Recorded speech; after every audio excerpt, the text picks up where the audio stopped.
All right. Well, hello everyone, and welcome to Pearl's Politics. The intro was going round and round and round, and I'll tell you what, politics is doing the same thing. All right. We're not gonna waste too much time because we're gonna get into the night. I'm bringing in the heartbeat of the South, and my co-pilot Tim Harrington. Hey Tim, how's it going? Hey, Mama, how's everybody doing? All right. So Good. hopefully they'll be in here. Yeah, they're coming in now. Got 67 coming in right Mm, now. All great, right great. then. So listen, the Israel Hamas war has been going on. Now everybody wants to talk about Trump and Musk. Uh, so I'm going to talk about Trump and Musk, but in a different format because on Pearl's Politics we like to make it different for you, so you don't hear the same old, same old, same old. Right? All right. So the Hamas Israel war has been going on now 18 months, going into this 19th month. It's a long time.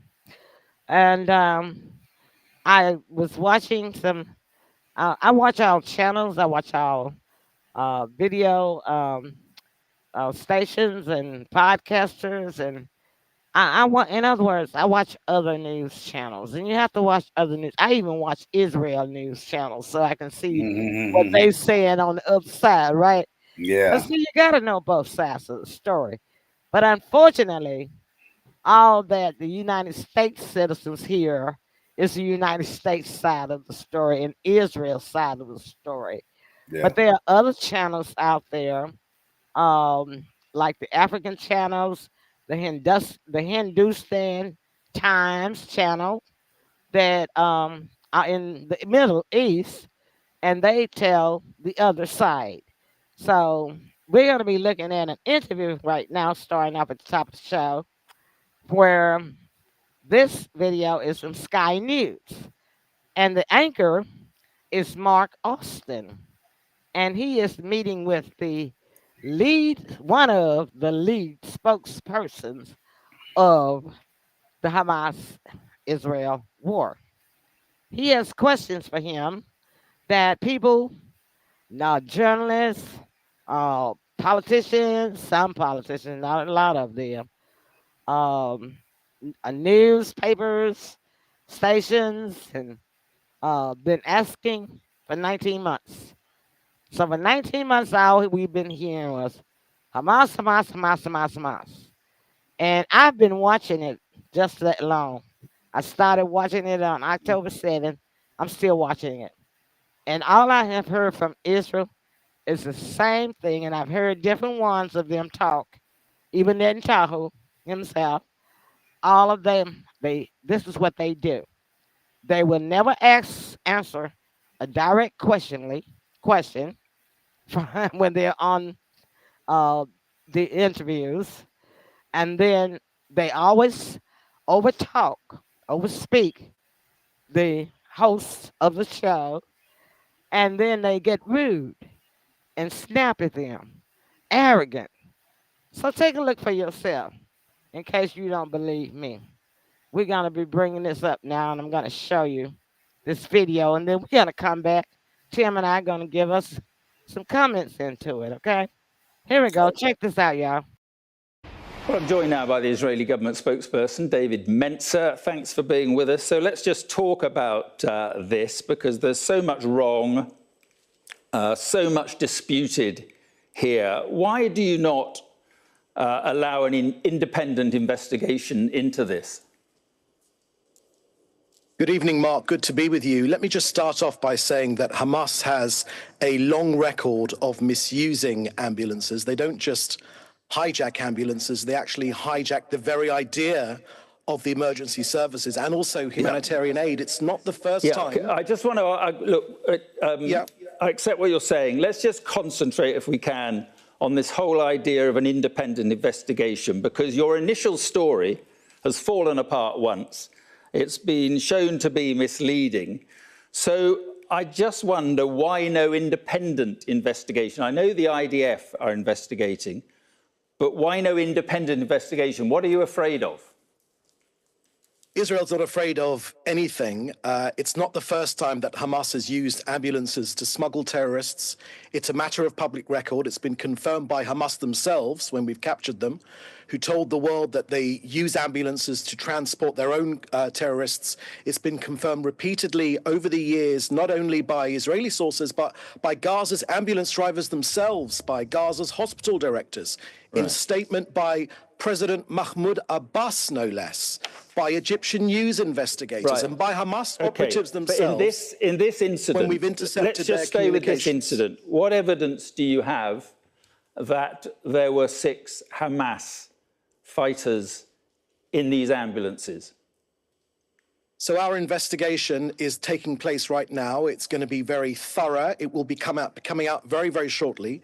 We have nothing to hide whatsoever, and the thorough investigation, the results of which should come out very, very shortly. But whatever happens, let's remember... Can I just ask you another particular question? Do you have evidence that they identified them as Hamas before they opened fire or after they opened fire? I will answer that question, but I must tell you, firstly, that emergency vehicles should be used to save lives. Hamas has turned them into getaway cars for killers. While our soldiers doesn't mean you can shoot at every ambulance. I'm just trying to get to the heart of this question. You said you'd answer it. Were they identified as Hamas, these 6 Hamas you've identified? Were they identified before these troops opened fire or after? So that's why Hamas themselves use ambulances to hide their identity. Right. While So our it was soldiers, after. So it was after. No, while our soldiers stake out Hamas terror squads, Hamas hides behind civilians and then cries foul when terrorists are targeted. Let me be clear. This incident happened. Let's be clear on in this a war one. zone During let's just be clear on this against a question. group that Were they uses human identified shields as a before? policy. Were they identified before or after? Among those killed were 6 Hamas terrorists. That is not speculation. It is confirmation. The IDF is investigating the incident in Rafah thoroughly, transparently, and in real time.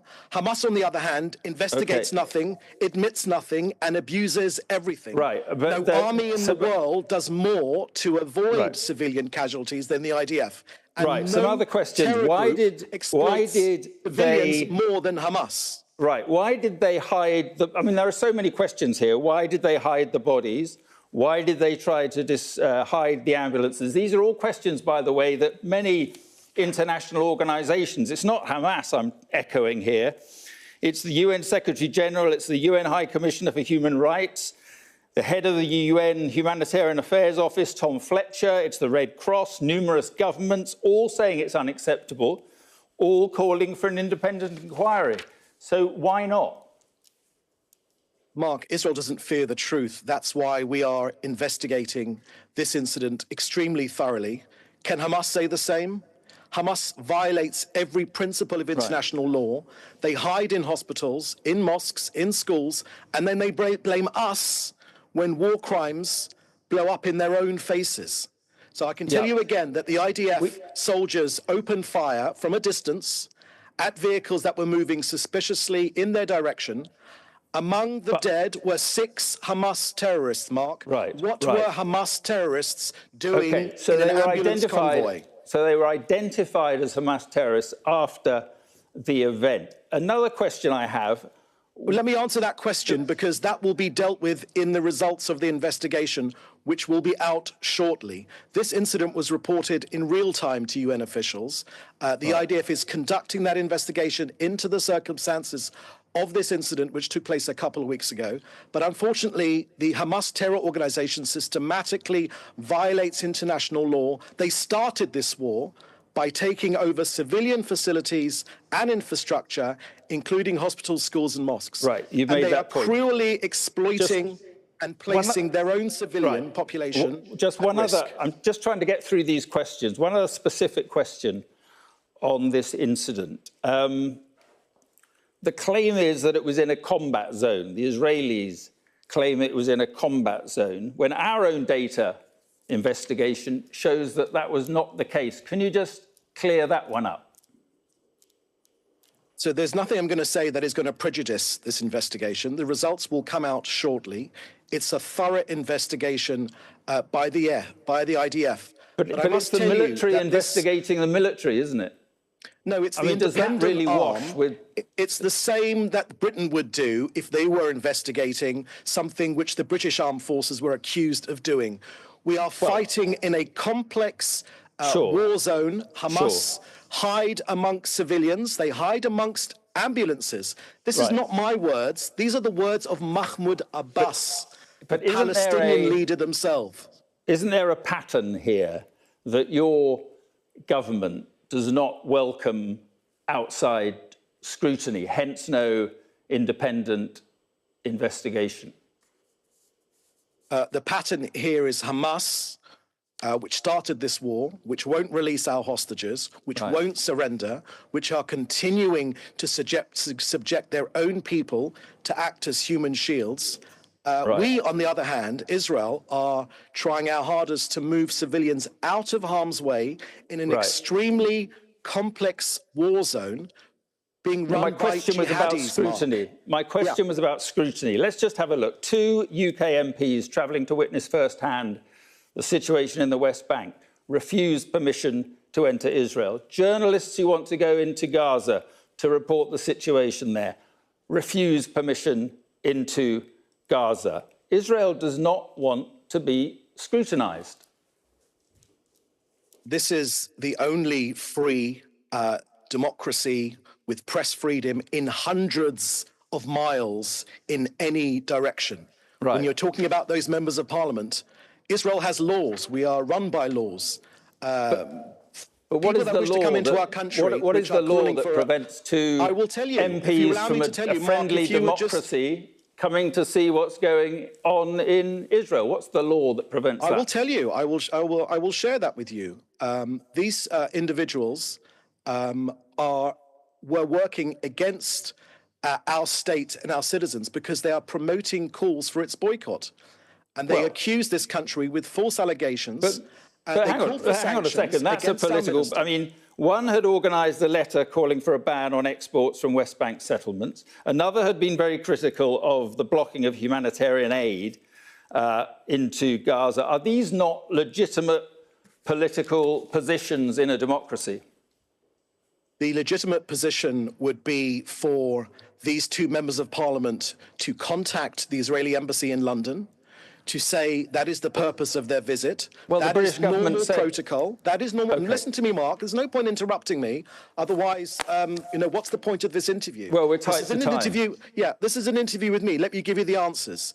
Yeah, so on Saturday, in accordance with the law, these 2 members of parliament were denied entry into Israel by our Minister of the Interior. This is precisely the same actions that UK has done by stopping our members of parliament visiting the UK. These individuals had accused Israel of false crimes, were actively involved in promoting sanctions against our people, and that is why it is against our law to allow people into the country that wish to boycott this country, because boycotting this country essentially means that you do not wish Israel to exist. But they were travelling in good faith. They say they were travelling in good faith. You, Mark, but Israel does exist. I'm just going to tell you what they say. And we will defend ourselves. We will always defend ourselves. We will defend our families. We will grow this country. We will succeed and will be a light unto the nations because this country is a democracy and we will defend our values. And just because you may have succumbed to this woke Islamist ideology, we in here in Israel have not. That's absolute nonsense.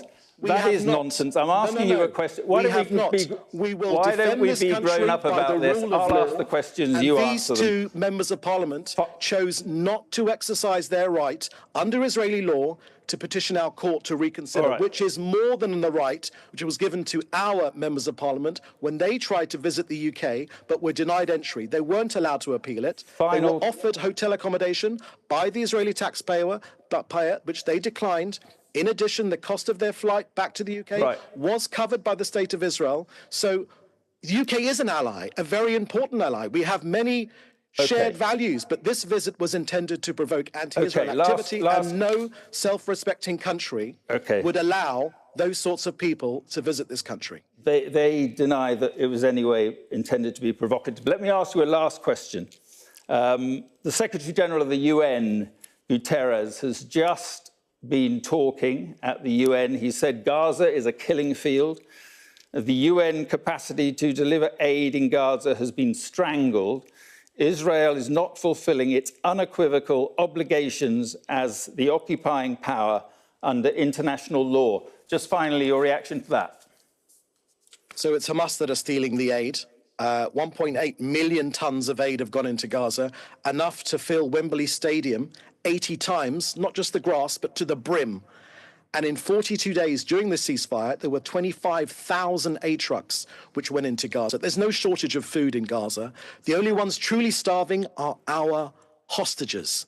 Why do I say that? Because that's what they looked like. They looked like concentration camp victims when they were finally released. They've been chained, they've been hidden, they've been tortured in Hamas tunnels. So let's be clear, no one in Hamas is hungry.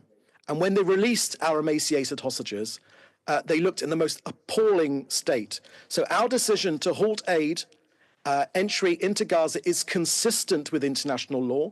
I'll tell you which article specifically. It's Article 23. Many people are calling it collective punishment. So let me give you the practicalities of the law, not what many people say on Twitter or whatever. Article 23 of the Fourth Geneva Convention very clearly states that a country is not required to allow aid if it will be diverted to enemy combatants. Despite allowing large-scale aid transfers, Israel and international bodies, including the UN themselves... But under international law, it is your obligation to look after a civilian population. Not if the aid is being diverted to the terrorist organization. That is absolutely clear. No, the UN have actually documented Hamas's systematic theft and weaponization of humanitarian supplies. So given that aid has been used to sustain Hamas's military operation, including actually the October the 7th massacre and the ongoing hostilities, Israel is under no legal obligation whatsoever to continue these transfers. If we want to open the borders, they should release our hostages and lay down their arms. But then, just a final point then. This war is over. What is the incentive for Hamas to release the hostages? It is the only bargaining power they have now. You're bombing again in Gaza. What is the incentive for them to release the hostages in the current circumstances? Hamas are a terrorist organization, and this is a democracy led by a prime minister which literally wrote the book on counterterrorism. Our prime minister is a world expert on counterterrorism. So you will excuse me if perhaps bowing to the knowledge of our government when we say that this war will be over when Hamas, who instituted the worst day of Jew killing since the Holocaust, are destroyed, their governing and military capability eviscerated, all of our hostages are released, and finally that Gaza does not become a threat to Israel. And people that care about Gazans should want Hamas to leave the Strip so that a better future can begin for all of the people in this region. So much to talk about. David Menzer, thank you for coming on. Thank you. Good to be with you. Thank you. Right, let's go straight to our... I have to say that Mark Austin of Sky News is one of the most professional TV anchor hosts that I have, and most patient that I have seen. And this man is not the only one. Like I say, I've been watching news from United States, local, and abroad, all around the world about this issue. Every single spokesperson from Israel that has appeared on these videos or TV shows will not answer a question, talk over the host, raise their voices and shout, and deflate And Hamas lie that they've been putting aid in when we everybody knows they've been blocking aid for 17 months. It wasn't but what 30 days or 2 weeks that they did allow some in, and it wasn't 25,000 tons of it. I because I saw it as the trucks was moving in, and the true count was much, much lower. They have never complied with see, we want to talk so much about international law. They have never complied with it. They don't even recognize the UN as an entity. They don't even recognize ICC as an entity. And while they talk about democracy, I don't know of any democracy democratic country that has done what they've done. What Israel has done and Netanyahu has done has never been documented in the history of the world. And they like to compare it to the Holocaust, but this is nothing like that. Nothing like that. Okay, that's what their weak defense is. They always want to say since the Holocaust, since the Holocaust. Yeah, no, this is 2025. Okay. One thing that they can say what they want to say. I do recognize the Holocaust. So let me just clear that.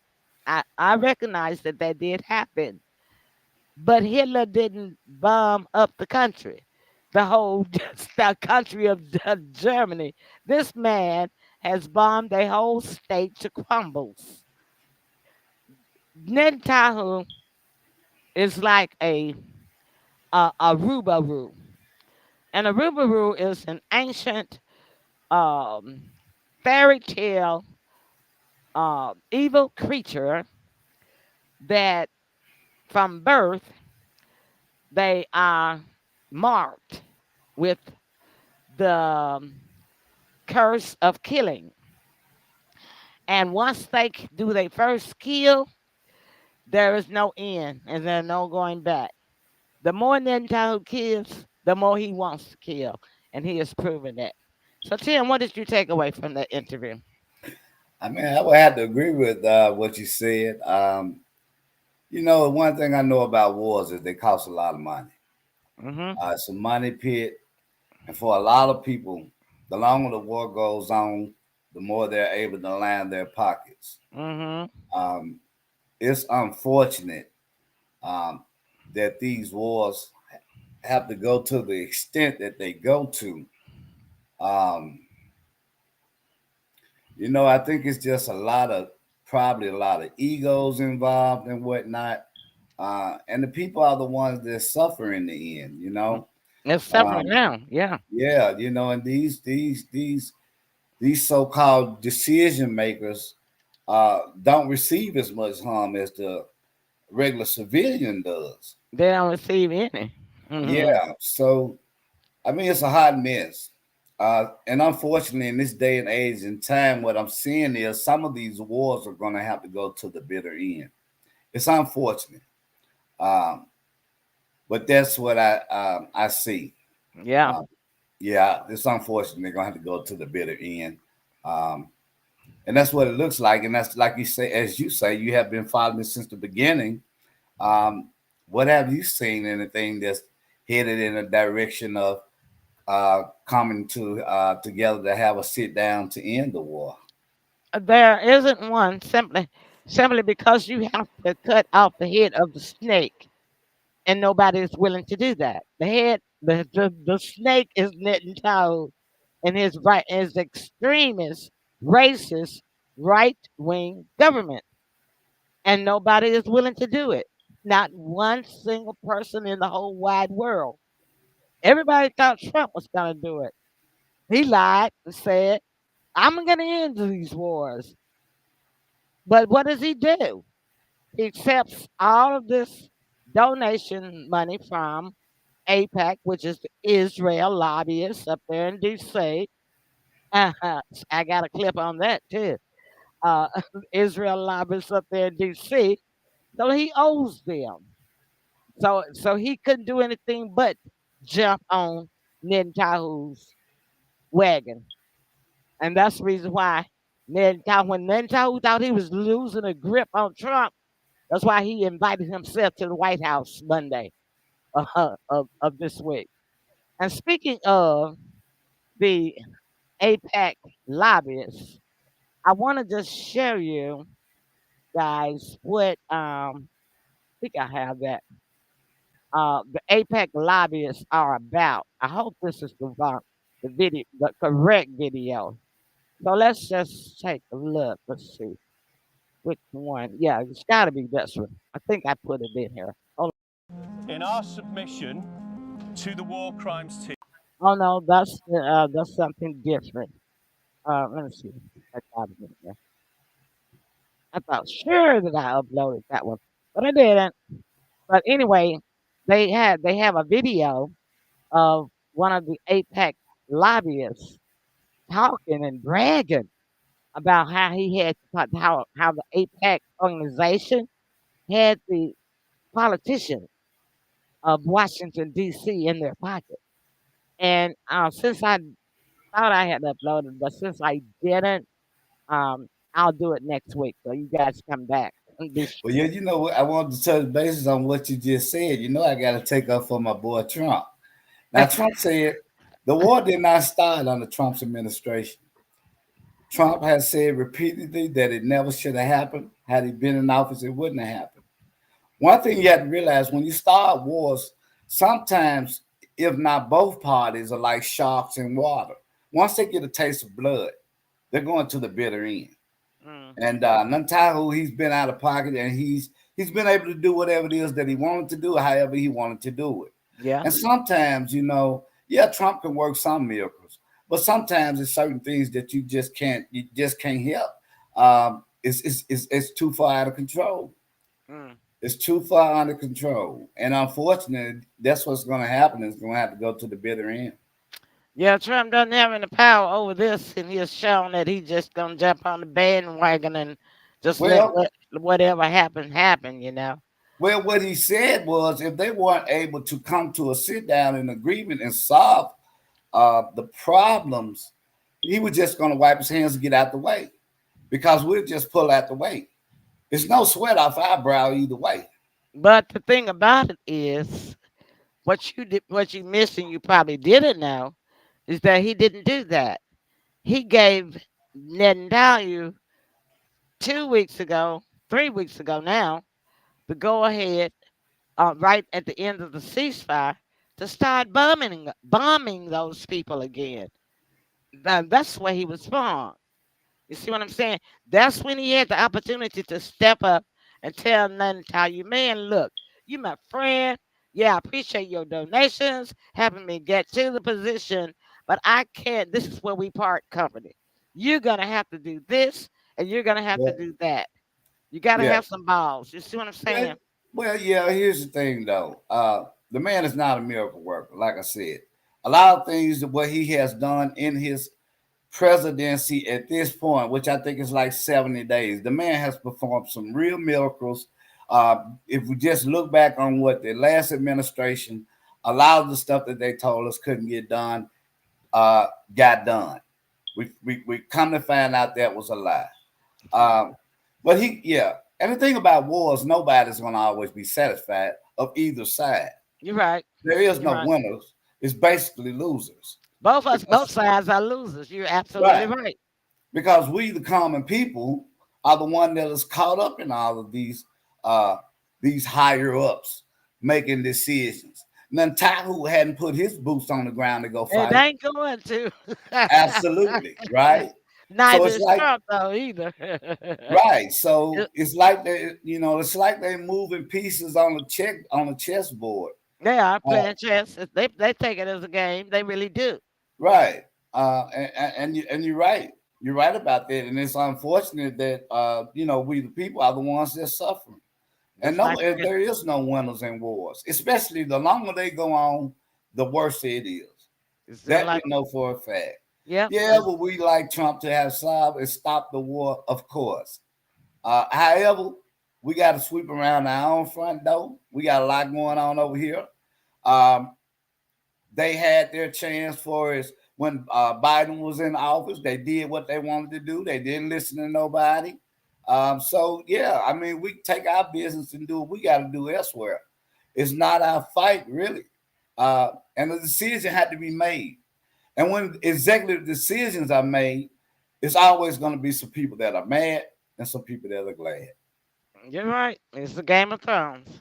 All right. So let's go to our next video. Okay, so the ICC has issued arrest warrants for all the participants in um, Netanyahu's right-wing extreme government, as well as Netanyahu himself, and some of the IDF soldiers. Well, the three big allies, United States, France, UK, and Germany, four of them, had uh, IDF soldiers that had dual citizenship, meaning that they lived in this country, UK, France, um, Germany, as well as a citizenship in Israel. Well, everybody is stepping up now, but the thing about it, my question was, why now? And then Trump's favorite word, right? Tariffs. Tariff. His favorite word. Well, this is what his tariffs is doing because he placed tariffs on the allied countries, on France, on Germany, on the UK. You know, these supposed to be your allies, but you're gonna add some more tariffs on to me. So now Absolutely. they're pissed off, they mad, and now they decide that they're going to uh, abide by the Of International course. Court of Justice. Watch this, Scotland Yard. Scotland Yard, my favorite. Go get them, guys. Stepping up. Listen to this. In our submission to the war crimes team at the Metropolitan Police, we are calling for a full and urgent investigation and for criminal prosecutions. This report is based on 6 months of extensive evidence gathering. It covers alleged offences committed in Gaza from October 2023, and the submission provides evidence against 10 Britons who we say committed war crimes and crimes against humanity while serving for the Israeli military whilst on active service in Gaza. Those war crimes and crimes against humanity include 1. Murder, 2. Deliberately causing great suffering, serious injury and cruel treatment to Palestinians in Gaza, attacking civilians, forcible transfer and deportation, and attacks on humanitarian personnel, as well as extermination as it relates to the actions of the Israeli military against the Palestinian people. This submission could not be more timely. Over the past 14 days, Gaza has continued to be indiscriminately attacked. News reports, as you know, indicate that at least 1,160 Palestinians have been killed over just this short time period. Our submission to the Metropolitan Police therefore calls for the urgent commencement of an investigation into those British nationals, with a view to arrest warrants and prosecutions in British courts. Investigating British nationals is necessary, it is feasible, and it is proportionate. I will invite 2 speakers to address you. The first is Raji Sarani, who is the director of the Palestine Center for Human Rights in Gaza. And the second is Michael Mansfield, who is involved in preparing this submission, and as no doubt most of you know, is a leading criminal law barrister.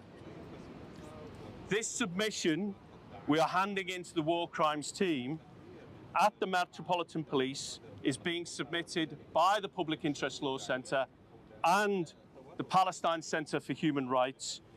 When genocide streamed live for the last 18 months, Europe and US called for self-defense is the right of Israel, as if ever occupying belligerent criminal occupation do have the right of that.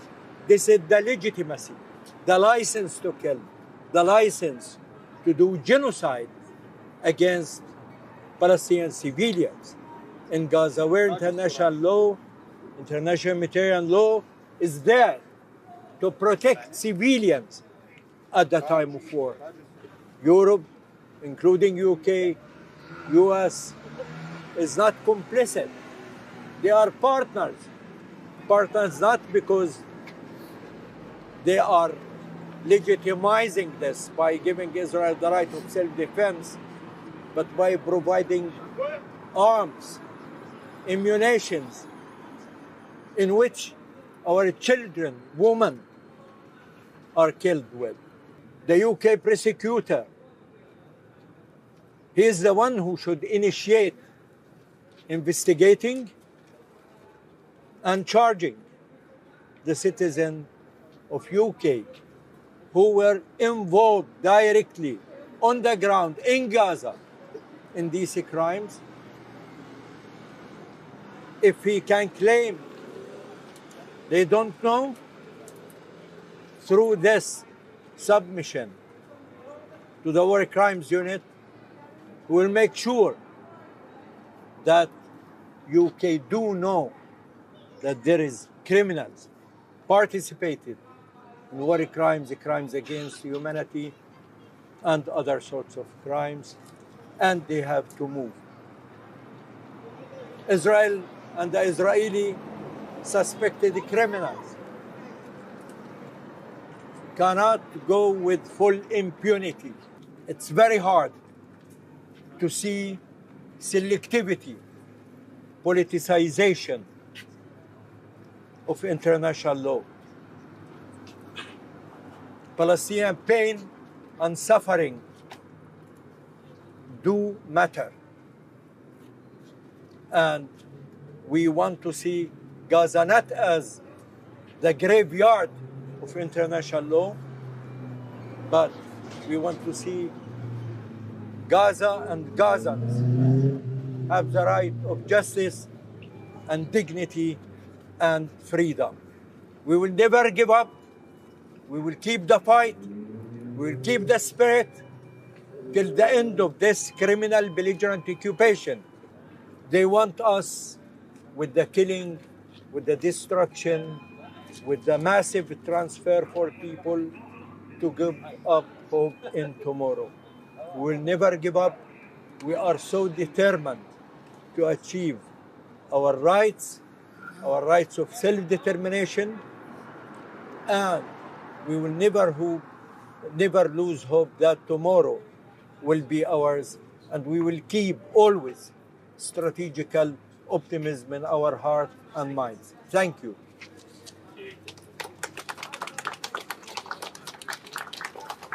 I want to start by saying thank you to not only for you to come today, but to the two centres who've taken this initiative to do the research, compile the dossier for handing in today to the War Crimes team. For me personally, it is extremely significant on two fronts. One was what happened in the Second World War. The United Kingdom was in the forefront of establishing an international regime of law and principle and institutions to match in order to prevent the recurrence of the horror that everybody's familiar with during the Second World War. That was the object of the exercise, and the United Kingdom was there in the Nuremberg trials that took place of the German war criminals, was there when it was necessary to construct the principles. Yet, as you may know what's coming, slowly over the years, the efficacy of that structure that they established at that time from 1945 onwards in the various conventions, the United Nations Charter and so on, has risen but is slowly falling, and we're standing on the brink of the collapse of the rule of order, because certain states have taken it upon themselves, and Israel isn't the only one, taken it upon themselves to act with impunity. They act with impunity on the basis that nothing's going to happen to them, and they can carry on with whatever territorial land grab or anything else that they're interested in doing can be done without any repercussions. The very thing that the United Kingdom set its face against. And Okay, I'm gonna stop it there. But and I want to make a correction. That was the new Scotland Yard of the UK. Okay. So you got they're getting ready to prosecute the British dual citizens soldiers of Israel who that were on the ground doing helping in this genocide and massacre that had dual citizenship in the UK and as well as in Israel. Now they're getting ready to prosecute them. They are mad. That's the UK because this is Europe, right? The EU, and Trump tariffed them. He added some more onto the tariff. You know, Yeah. okay. And why?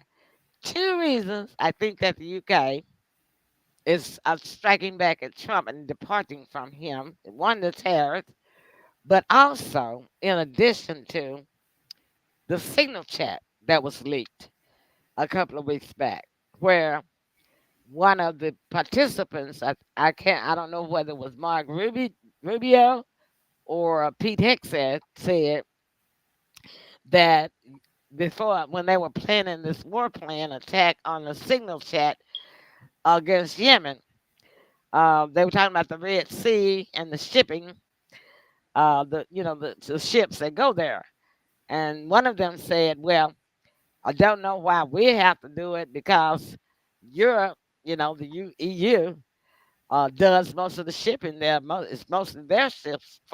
They do over 40% of the shipping there, so it seems like they should be the one, you know. In other words, doing the attack." So Mhm. yeah, yeah. So Europe was like, "What? You my ally? You talking to me about me like this? Like you finna backstab me and you finna sidekick me, stab me in the back like that?" Okay. Yeah. So this is what the two reasons I think the UK is finally trying to slide their way out of complacency in their providing of arms and bombs to Israel, because the international court is going to succeed on the violations of the international court for the war crimes, as well as complacency to any state in any country that assisted Israel in this genocide, okay? Because they did in the Nuremberg trials. And that's what that gentleman, that barrister from the UK was talking about. But not only them, now is listen to what France is doing. You may have noticed that the first speaker, Palestinian human rights lawyer that spoke, he was speaking about uh, a right to dignity and a right to be able to make their own decisions. But what he was talking about was that the conflict and the denial of Palestine being a state, because in 1947 there was a treaty agreement between Israel and Palestine, and it was supposed to be two states. Palestine was supposed to be a state. Israel was supposed to be a state, but instead Israel, like a a mob gang of people, decided to, start a war. And They had a war back then, and they had two wars since then. But the aim of Israel was to violate that treaty because they wanted that land, right? And so for 75 years, they have occupied the country of Palestine. Yeah. But France is mad too because what? Trump's tariffs, his favorite word. He put tariffs on France too. Check out what the Prime Minister of France had to say. Now they are going to support Palestine as a state, and this is pissing Trump off.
Thank Yeah, you, Hindu.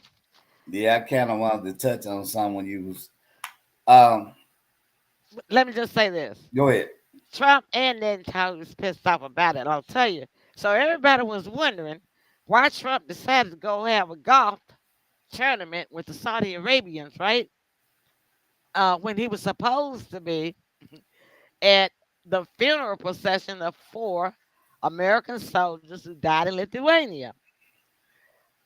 Trump was trying to befriend and sweeten up to the Saudis because, as you saw, the French and France and the Saudi Arabians are having this conference to make vote for Palestinian recognize them as a Palestinian state. So he called himself gonna beat the ball and try to, uh, you know, change the Saudis' mind. That's what that golf thing was about. People that don't understand, you know. He wasn't gonna he definitely wasn't gonna tell why what his true reason I got to was. get in here. I got to Oh, get in here. come on, come on, come on. Um, I okay. Look, let's be clear, people, about the tariffs. Okay, the tariffs. If you haven't been pulling and paying what you weigh, all deals are being revisited. We don't care about allies or any of that. When he says we're talking about putting America first, he means we're putting America first. I saw the cabinet meeting today. The cabinet meeting was held. When I tell you that team is unified, all of his team is unified, and the respect and the dignity that's in that room and the professionalism that's going on, you have to admire it. It's a beautiful thing. But we have 75 countries right now that's beating down our door because they want to talk deals.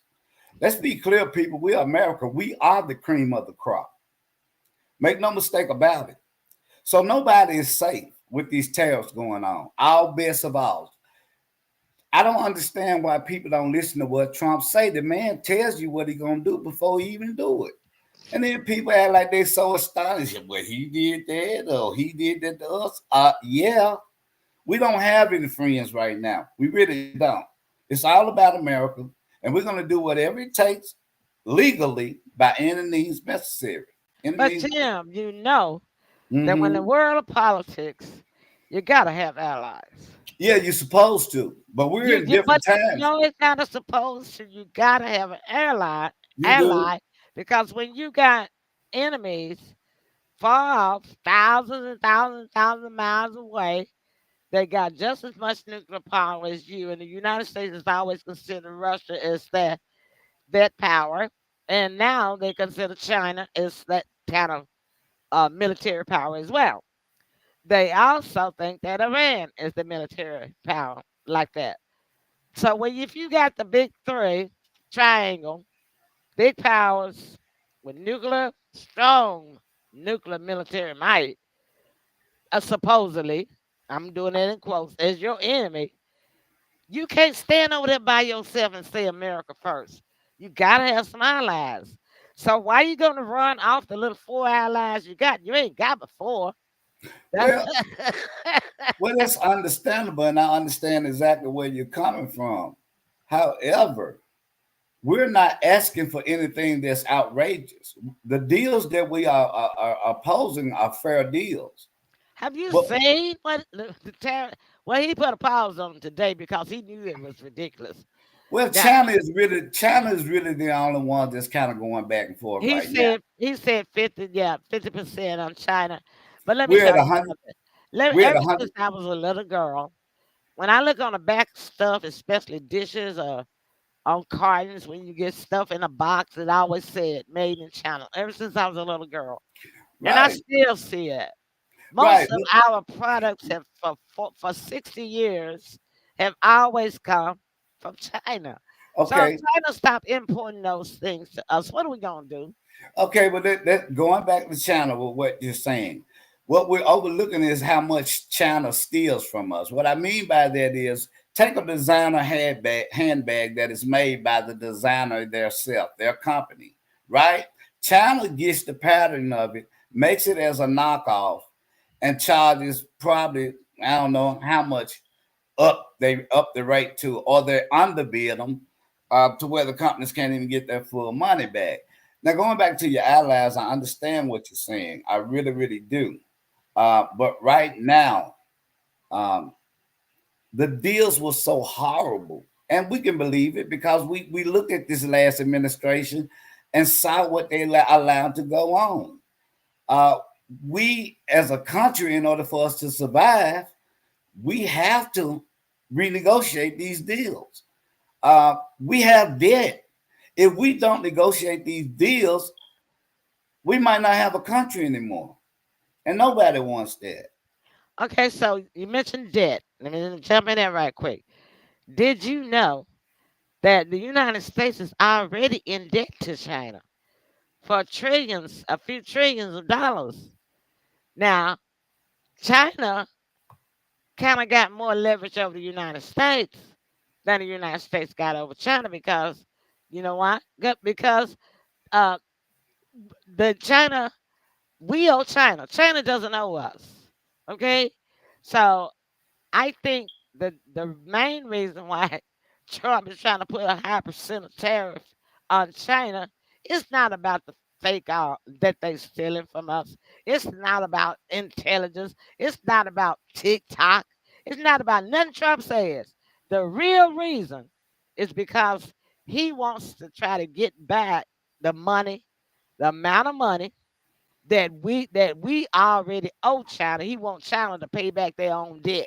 In other words, we owe like I owe you. Okay, so I owe you $50, right, Tim? Yeah. So if you need me to do something for you, so what I'm gonna do, you hadn't paid, I haven't paid you. So you say, "Where my money? I need my money." Okay, so I got something that you need, maybe, but so you like, I don't really need anything from you. Okay. So I know what my friend, my friend, is the owner of the apartment that you live in. I'll just have my friend to, to raise your rent $50 more a month. Not only will my friend get a kickback, but I'm gonna get part of that too. Okay, so I'm gonna make you pay me the money that so that I can pay you back. That's what Trump is doing. That's why he got a higher tariff on China. He wants to get more money. Well, he wants to pay back the debt with their own money that they loaned it us Yeah. for the past. But we've been in debt to China for the past 10 years. I know it, but however, China has been getting over us. Oh, Nobody told. what? We got. Nobody Do you told. know every chip? Almost every chip and that computer you sitting in right now in front of comps is made in China. Yeah, but here's the thing, though. They need us just as well. Just as well. For You're trying to what? make. You're trying to make it a one side because it, What do they like you need us say, for? the things that you Name see, one thing that China needs us for. To me, because we are the biggest no, consumers. no. Don't be like the man on the interview of the No, no, Israel man. no. They need one thing that China needs from us. It's not about a thing. We No, are no. Name me. You say we need China for what, shipping bitch? and imports Why? Why do we need them? because we are the biggest consumers. That's why when you see Well, that things, means that we need China more than they need us. China we, don't we, get that much stuff from us. well, here's the thing. Let's just break it down. It's a war. It's a financial war. It's a Terror war. financial war. So sometimes it's gonna get ugly before it gets better. That's what Trump telling them now. Don't panic. Don't just push I the don't new believe a button. word of that because this man wrote a post on X that's been a Trumper for. He said he's been a Republican all his life, and then he been a Trumper ever since 2015. And he said he voted for him. This is his post. I read it. He said he voted. He said, "Sir, I voted for you because I believe in you."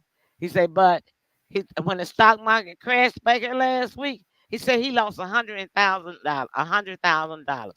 So for Yeah, 2 days straight, he lost 100,000 each day, which is $200,000. And he told him, he said, "You sir, you lied to me." That's what this man wrote on his post. And so you see, folk are panicking because the 401ks, people lost millions of dollars. Some people this man wasn't a millionaire, but apparently, he had a pretty good size 401k to lose $100,000 in one day. You see mhm. what I'm saying? Folks Yeah, was upset about that. Folks yeah. I was upset. And understand that's that. another reason why, that's the only reason why Trump put that pause on tariffs today. Because the citizenry, his base was mad at him about that. Because the people that make the most money are the ones that lost in the stock market. You ain't got no stock market. I ain't got no stock market. It didn't hurt us a bit. Well, So here's the that's why thing. he had to put a pause on it and take it down to 10%. Look, Today, you know what happened? The stock market went back up. He knew he had to stabilize the stock market. He knew he had to do something. He o- knew that was wrong. Okay, look, let's look at it this way. We as the everyday people have been losing for years. These billionaires, these millionaires have been profiting for years. All type of tax cuts, breaks, you name it. They've been getting it. Oh, So what? So hey, guess what? It's this infrastructure.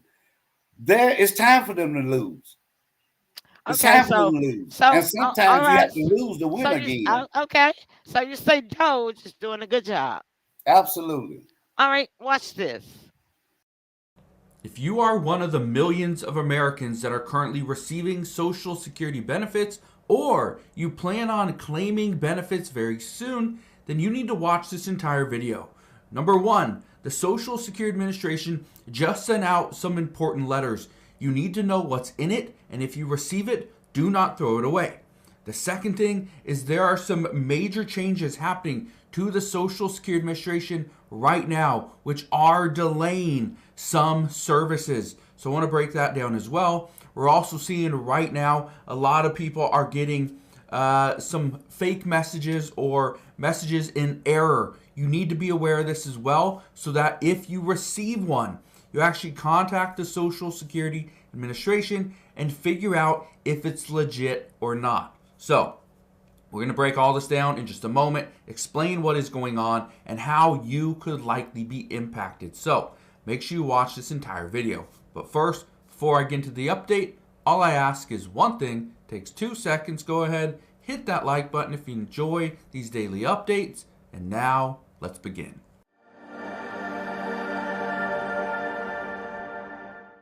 So things are changing with the Social Security Administration. Many of these changes are actually concerning millions and millions of Americans, and you may be one of those people. But here's what's going on. First, let's get to some of the glitches. The first one says millions of Social Security recipients got erroneous messages that their payment stopped as computer systems keep glitching.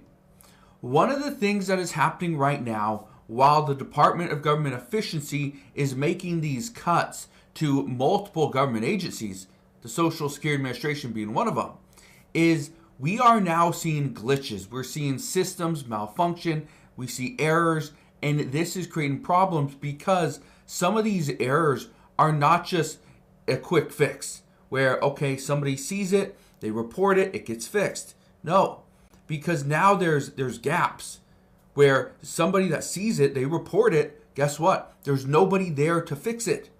So the reporting process does no good because it goes to nobody because that person has been let go. Okay?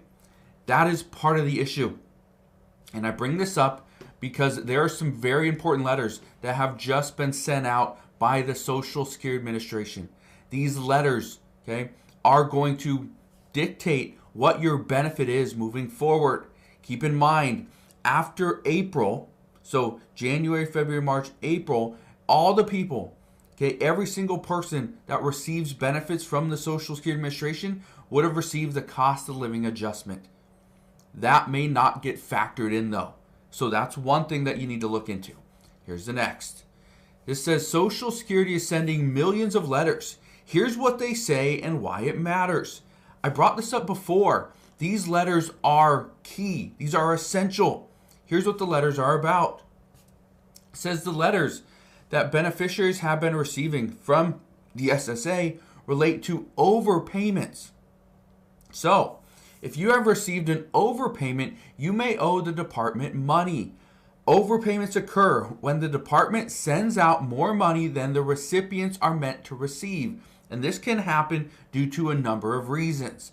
Some of those reasons include changes in monthly income that was not reported to the SSA or errors in benefit calculations. So, here's what you need to understand. Yes, changes in your monthly income matter. Okay, errors in benefit calculations matter. Changes in household size matters. Changes in your where you live, right? How much it costs to rent your apartment or stay in your home, that matters. Okay, so if all these changes happen and you do not report that to the SSA, you could actually be, the problem is you could have received an overpayment, whether it's for 1 month or 6 or the past 18 months doesn't matter. What matters is the Social Security Administration figured it out and they're coming after that money. Here's the problem. As of March 27th, okay? As of March 27th, what happened was the Social Security Administration changed their ruling. So now instead of them being able to hold 10% of your monthly benefit, as of March 27th, they changed it to now it's up to 100% of your monthly benefit. So if you have overpayments of, let's say, $1,000, you have to pay back that $1,000. Let's say you get $2,000 a month from Social Security. Previously, that 10% max would have been $200 a month, which meant for 5 months you would pay just $200 and then your overpayment would be paid off. Now it's different. Now it's 100% of your monthly benefit. So if you get $2,000, they can technically withhold all $2,000. But if your overpayment is only $1,000, they would only withhold $1,000 this month, and then you would get the other $1,000. Yeah. Okay. So, as you can see, some seniors are not going to get some checks moving forward because Elon Musk indulge is saying that the Social Security has miscalculated people's benefit amount. And yeah, so if I get the letter, I'll be all on top of mine. Well, So it was important to show that so that people will know that if they do get a letter, check out, make sure that it is um, first legit, and then yeah, if so, but contact the Social Security office. but here's the thing about that. This is one guy. We don't know where this guy's getting information. I call them fear mongers. It's always, if you go on the internet, YouTube, you couldn't watch all the fear mongers for a whole 24 hours, right? This man has not cut any of that yet. You're right If when you if said y'all yeah. want to say I agree yet, with the yeah. I agree with if the y'all yeah. want to say yet, but what I'm saying is this is not what this man is doing. These are false reports that are being put out. Mm. Every time we don't even know this guy. This guy is not popular. He's not even a former newscaster. He actually is. I read it for myself. I actually researched it. But he's I wrong.